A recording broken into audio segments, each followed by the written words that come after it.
phong cha bia chim ding in mi tam pi chu an ka si fa le har sat nak tam pi dwar in mo unaw nang legay atu kan sa na si dai thangin men ding kan sutilo thâu si boy kri ral ka brol na boy pacha ram lak ding atam tuk e kan unaw se ten ko chung tang mi không tu ding a hin lei ba kan nge chuan lâu in men ding tu chan hi asilo chan le ti loang ni mi ang hak follow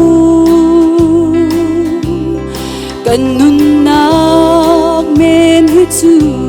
rau lan a rok lai kri cha kan chuan mi chu a rok lai lo thâu si boy kri ral ka brol na boy pacha ram lak ding atam tuk e kan unaw se ten ko chung tang mi bol không tu ding a hin lei ba kan nge nu le ba u le naw ma in chung khar chiao in kham nak tho thơ bia chim thok chia usi ma chung khar te le fa te lâu in van ram nom phak ding chu roa a hin asi thiam lo thâu usi boy kri ral ka brol na boy pacha ram lak ding atam tuk e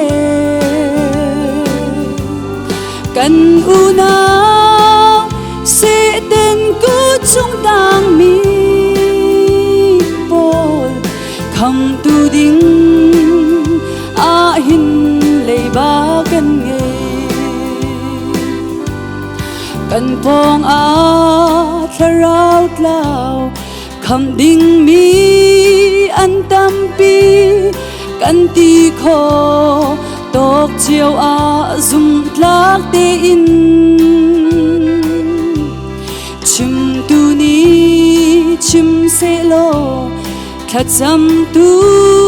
te ma in pe tu he kut lai in 20 usi thâu si boy kri ral ka brol na boy pacha ram lak ding atam tuk e kan unaw se ten ko chung tang mi bol không tu ding a hin lei ba kan nge kan unaw se ten ko chung tang mi bol không tu ding a hin lei ba kan nge boy pa ni sum pa na chau ko se